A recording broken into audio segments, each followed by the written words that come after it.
Salam sejahtera saudara yang kekasih di dalam nama Tuhan Yesus Kristus. Sekarang bagian berikutnya akan kita pikirkan adalah bagaimana suami istri merupakan kesatuan yang ajaib. Jikalau kita sudah membicarakan perbedaan ya antara pria dan wanita, maka sekarang kita akan melihat bagaimana perbedaan itu dipersatukan dengan cara yang unik, yang hebat oleh Tuhan kita. Sehingga sungguh-sungguh ini boleh menjadi satu gairah di dalam kehidupan anak-anak Tuhan. Bagaimana mereka bisa hidup seperti apa yang Tuhan kehendaki. Nah, saudara-saudara yang kekasih, ini yang akan kita pikirkan bersama-sama di dalam bagian kesempatan ini. Oleh karena itu, perhatikan baik-baik bahwa Tuhan memang mempersatukan di tengah-tengah perbedaan dan keunikan yang ada. Bukan sembarangan, bukan asal-asalan. Nah, oleh karena itu, kita perlu memperhatikan pemahaman kesatuan antara suami dan istri. Disatukan, bukan disamakan. Itu pikiran pertama. Bagaimana kita bisa melihat ini? Kita akan melihat di dalam Kejadian pasal yang 2, 23 dan 24. Kejadian pasal 2, 23 dan 24. Lalu berkatalah manusia itu, inilah dia, tulang dari tulangku dan daging dari dagingku. Ia akan dinamai perempuan, sebab ia diambil dari laki-laki. Sebab itu seorang laki-laki akan meninggalkan ayahnya dan ibunya dan bersatu dengan istrinya, sehingga keduanya menjadi satu daging. Nah, disatukan itu kata Alkitab, bukan disamakan loh. Jadi di sini harus hati-hati. Jadi Anda tidak boleh ngotot, ini loh Pak, suami saya ini nggak sama kayak saya, atau istri saya ini nggak sama kayak saya. Memang kita tidak pernah disamakan. Kita tuh disatukan. Jadi suami istri dipersatukan oleh Tuhan, bukan disamakan. Ini basic awal yang perlu diperhatikan. Istri saya ini lain sekali, atau suami saya ini lain sekali. Ya memang lain. Dari kawin juga lain, sampai kapan juga lain. Bukan disamakan. Persepsi memang bisa dipertemukan, gitu ya. Arah hidup memang kita harus samakan begitu. Tetapi keberadaan sebagai suami istri itu disatukan. Di dalam apa? Tentu di dalam keperbedaan tadi. Disatukan karena memang berbeda. Disatukan bukan karena sama. Disatukan bukan disamakan. Jadi perbedaan yang memang menjadi hakikat daripada pria dan wanita. Itu sebab mereka dipersatukan dalam hakikat perbedaan itu. Oleh karena itu jangan Anda pernah berpikir ketika menikah menjadi suami istri itu akan menjadi sama. Tidak. Karena itulah diperlukan kedewasaan untuk memaintain atau memelihara atau menjalani bagaimana menumbuh kembangkan perbedaan untuk menjadi sebuah kesatuan. Itu persis seperti mur dan baut. Mur sama baut itu mana bisa sama? Lain. Tetapi bisa disatukan. Bisa sekali. Maka mur dan baut kalau menyatu, besi atau pelat apapun yang terpisah bisa disatukan. Kencang kuat sekali oleh mereka. Bukan nggak begitu? Itu mur dan baut. Tapi kalau dua-duanya mur, dua-duanya mau jadi baut, ya gawat. Sampai kapanpun ya nggak ada gunanya. Nah oleh karena itu saudara yang kekasih. Disatukan, bukan disamakan.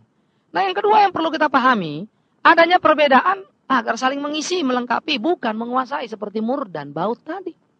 Keberadaan mur dan baut tadi bisa saling melengkapi, bisa saling mengisi. Bukan si mur menguasai si baut atau baut menguasai mur, tidak. Tapi mereka saling melengkapi. Dan saling melengkapi itu menjadi sebuah kehidupan yang indah. Satu gairah yang luar biasa. Satu kenikmatan yang hebat sekali.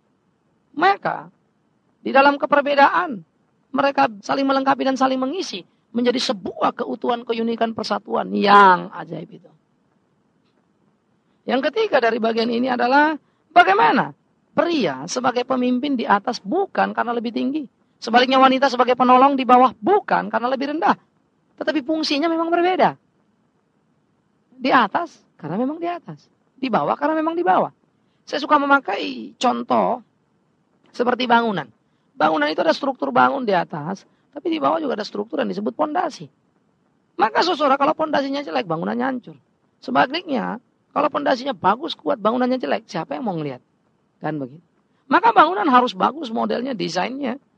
Dan pondasinya harus kokoh untuk bisa menahannya, menampungnya. Nah pondasi itu di bawah, bukan karena lebih rendah. Bangunan di atas bukan karena lebih tinggi. Memang di situ tempatnya. Lah kalau dibalik pondasinya ke atas, bilang aku mau di atas, kau gantian di bawah, bangunannya ditanam ke tanah. Ya karena nggak karu-karuan, siapa yang mau tinggal di pondasi, saudara? Iya kan? Nggak akan bisa. Nah sehingga contoh seperti ini hanya untuk menunjukkan kepada kita. Di bawah, di atas karena memang itu posisi yang harus dimainkan perannya. Penolong, pemimpin karena memang itulah keberadaannya. Sehingga kita kasih penolong menjadi penolong yang pas, si pemimpin menjadi pemimpin yang tepat, maka pasangan itu akan menjadi pasangan luar biasa. Hebat sekali. Mereka akan saling mengisi. Satu kapal Mesti satu nahkoda. Kalau dua, nggak tahu jadi apa. Nah karena itulah, suami istri dalam memainkan perannya, menyadari betul. Sehingga masing-masing bisa memainkan peran secara pas.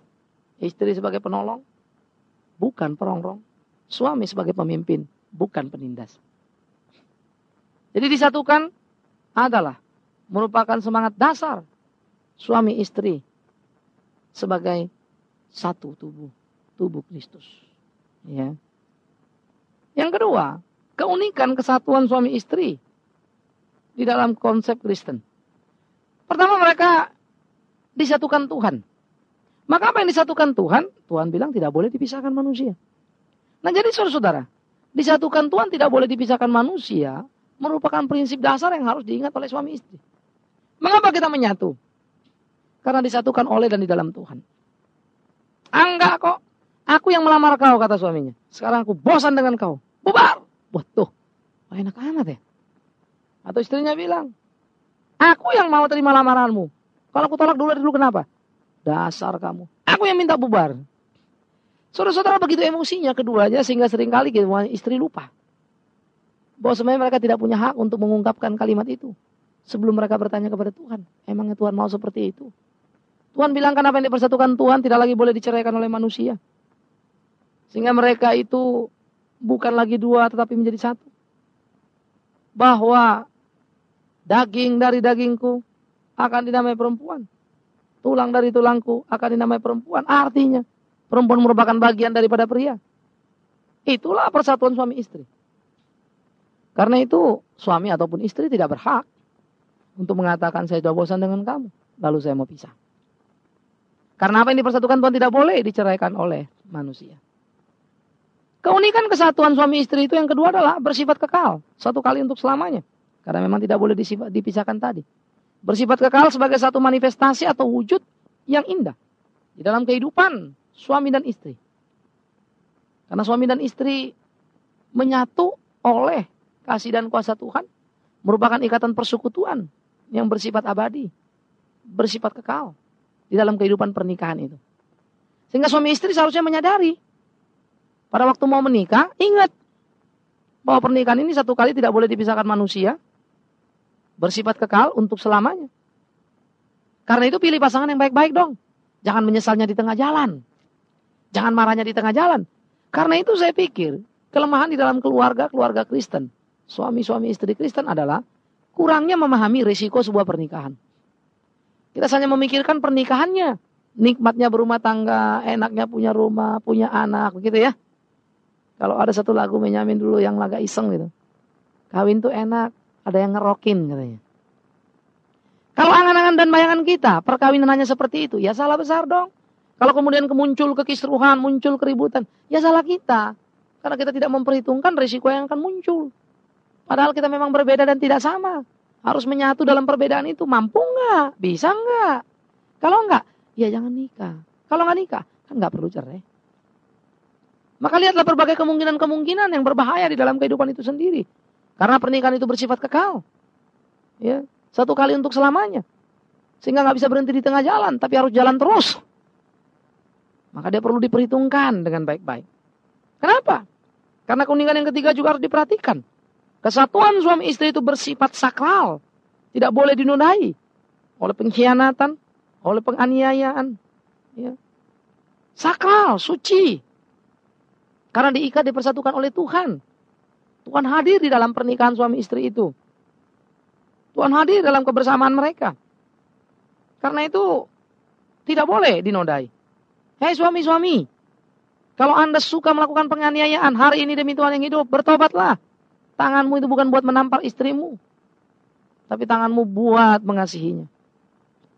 Hai istri-istri, kalau kau suka menganiaya suamimu dengan kata-kata, hati-hatilah. Mulutmu itu dipakai untuk berkata bijak dan bajik kepada suamimu, bukan untuk mencaci maki dan memfitnah. Apalagi kemudian memperlakukan dia persis seperti kuda yang harus lari ke sana kemari. Karena mungkin Anda sedikit posisi lebih menguntungkan di dalam rumah secara ekonomi. Maka suami istri dua-dua harus sadar. Tidak ada yang berhak untuk melakukan penganiayaan. Karena Tuhan akan menjadi lawan mereka. Bersifat sakral tidak boleh ada pengkhianatan. Kesetiaan dituntut dari pasangan suami istri. Pasangan suami istri tidak boleh dengan dalih dan alasan apapun untuk melakukan pengkhianatan terhadap pasangannya. Suami tidak bisa mengatakan, ya Pak, saya begini karena istri saya begitu. Atau istri mengatakan, saya begini karena suami saya begitu. Atau dan lain-lain, dan lain-lain, dan lain-lain. Kesetiaan harus mengharnai pasangan itu. Tidak ada pengkhianatan di sana. Karena pernikahan itu bersifat sakral. Tidak ada penganiayaan di sana. Karena bersifat sakral. Ada kesucian dan cinta kasih yang mewarnainya. Karena itu, nggak bisa diceraikan. Ya, jangan diceraikan. Lupa, Alkitab kan bilang ada. Orang boleh cerai kalau zina. Yes, ada special case. Tetapi itu pun bukan kesimpulan final langsung kita ambil begitu ya. Selagi masih ada kesempatan mengekspresikan, menyatakan cinta kasih. Kenapa tidak? Karena itu perlu pemikiran-pemikiran serius dari kita. Paling tidak kita berpikir, berani menikah, maka berani menanggung konsekuensinya. Tapi kalaupun sulit dan terasa berat, jangan terlalu mudah untuk memutuskannya. Mesti diperiksa baik-baik, datanglah ke pendeta konseling, ya, supaya dapat keputusan yang pas dan tepat. Coba usahakan berbagai hal, supaya jangan menimbulkan kesakitan pada kedua belah pihak. Nah, karena itulah disatukan sebagai suami istri merupakan sebuah keunikan di dalam mengekspresikan kasih Allah dalam kehidupan suami istri itu sendiri. Karena itu, kesatuan suami istri harus mampu dan betul-betul menjadi satu kesadaran utuh bagi kedua pasangan untuk menyadari Tuhan yang ada, Tuhan yang hadir di dalam pernikahan mereka. Atau mereka tidak akan ada apa-apanya sama sekali. Nah, apa menjadi tujuan dari kesatuan suami istri? Yang pertama perlu kita pikirkan bersama-sama, saudara, bahwa suami istri dipersatukan bukan tanpa tujuan. Suami istri itu dipersatukan oleh Tuhan karena ada tuntutan tujuan. Yaitu pertama, suami istri harus mampu menjadi saksi dari persekutuan sejati antara Allah dan umat. Seperti Allah mengasihi umatnya, menyatu dan bersama dengan umatnya. Kiranya demikian jugalah suami dan istri. Sehingga persekutuan yang hidup itu hidup dalam hidup mereka. Suami istri adalah merupakan cikal bakal dari sebuah kehidupan persekutuan di dalam dunia ini.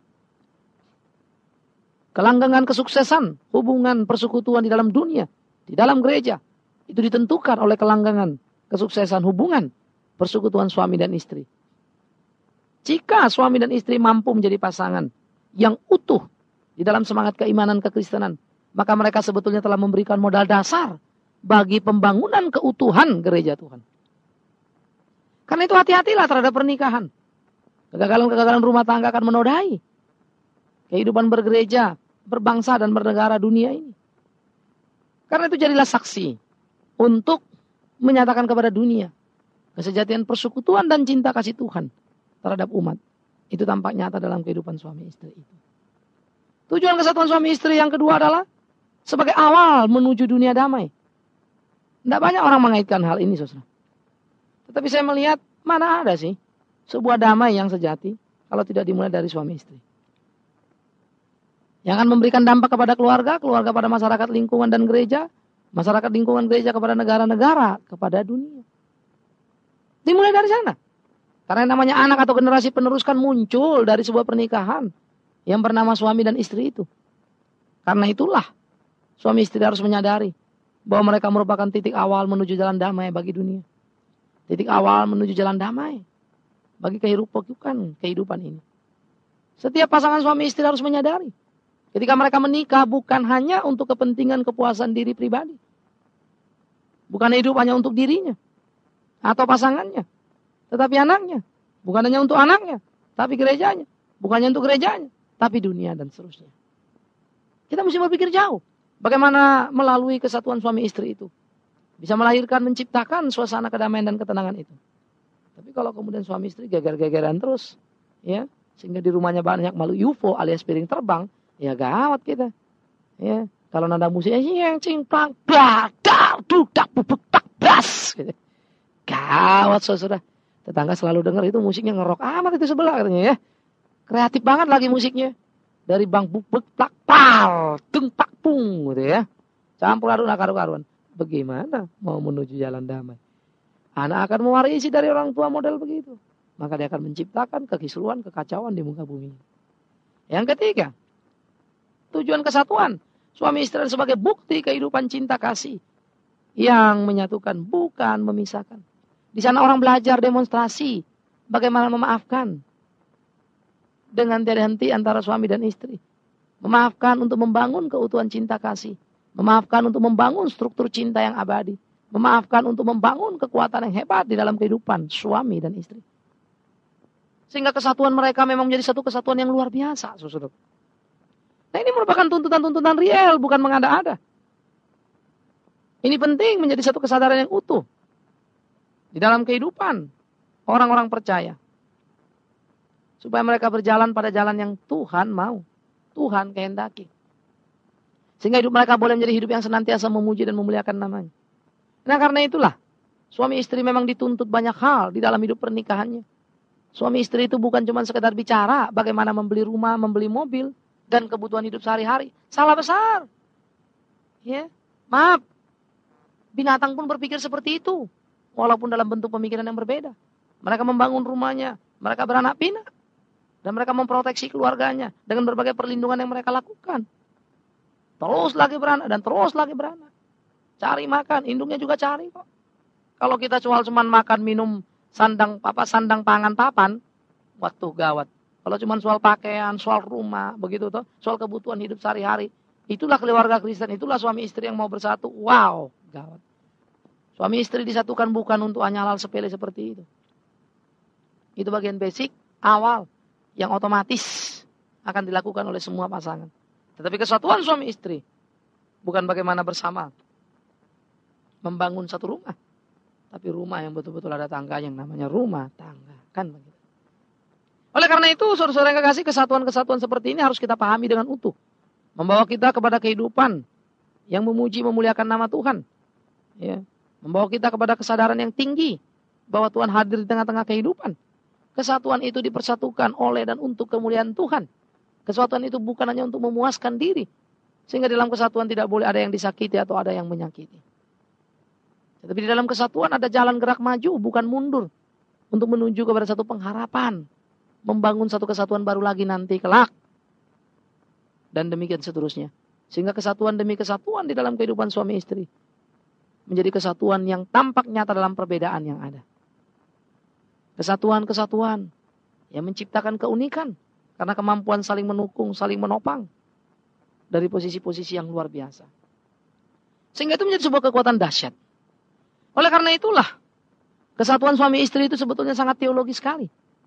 Mengandung makna yang sangat dalam dan repotnya amat sangat kurang disadari oleh banyak pasangan-pasangan yang sudah dengan beraninya mengambil keputusan mau menikah, tapi tanpa pernah menyadari konsekuensi disatukan. Disatukan menuntut sebuah pengorbanan. Aku bukan lagi aku dan kau bukan lagi kau.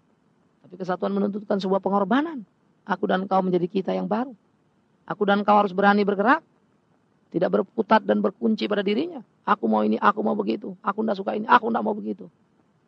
Kau harus mengerti aku, kau harus ini. Lah, kalau semua nuntut aku begini, kau harus mengerti aku. Lalu satu lagi bilang gitu, lalu siapa yang mau mengerti siapa? Karena tidak ada yang mau berubah. Karena itu saudara cinta kasih. Hidup di dalam kehidupan kesatuan suami istri menjadi satu keutuhan yang luar biasa ketika keduanya menyadari tuntutan kesatuan yang hebat yang dari Tuhan. Sehingga keduanya menjadikan itu sebuah tujuan untuk mencapai mahligai kenikmatan di dalam Tuhan. Kebahagiaan panjang yang tidak mengenal waktu dan cuaca. Kan begitu. Karena itu hari ini kalau ada suami istri, kita keluarga Kristen, tapi kemudian suaminya kemana gerejanya, istrinya kemana gerejanya. Hari ini berhenti sedikit dong. Belajar sama-sama kayak. Kadang-kadang kita aneh ya. Selalu bilang keluarga Kristen disatukan oleh Kristus. Tapi satu kemana kebaktiannya. Itu aja kok susah amat sih. Memang denominasi gereja seringkali menjadi masalah yang luar biasa. Karena bukan mempersatukan orang, bisa-bisa memisah-misahkan orang. Dan suami istri bisa gila-gilaan begitu ya. Terpisah hanya karena denominasi. Mestinya dua-dua menyadari dong. Kristus. Satu ngotot gereja A, satu ngotot gereja B. Udah keluar dua-dua dari situ. Cari gereja C. Selesai kan? Oh itu aja ribut. Iya toh. Utamakan kesatuan suami istri dong. Dia tidak boleh dikorbankan oleh dan dengan alasan apapun. Utamakan kesatuan suami istri. Dia tidak boleh dikorbankan oleh dan alasan anak sekalipun. Tidak ada suami terus misah dari istri karena anak atau istri dari suami karena anak. Kecuali memang salah satu menyakiti. Sehingga anak perlu diproteksi, itu lain soal. Karena itulah kedekatan suami istri menjadi utama. Menjadi penting. Kesatuan mereka menjadi utuh, menjadi kesaksian. yang memuji memuliakan nama Tuhan. Akhirnya, saudaraku, perhatikan kehidupan rumah tangga kita. Suami kita, istri kita. Jangan-jangan kita sudah terlalu menjauh. Menjauh, cuma satu rumah. Tapi tidak satu hati lagi. Cuma satu rumah, tapi tidak satu perjuangan lagi. Cuma satu rumah, tapi tidak satu tujuan lagi. Cuma satu rumah, tapi tidak satu lagi di dalam Tuhan. Bahaya loh. Karena itu kembali, bertobat dan bereskan. Kiranya Tuhan menolong kita. Memampukan kita memasuki hari-hari hidup yang boleh makin hari makin memuliakan Dia lewat kesatuan suami istri. Amin.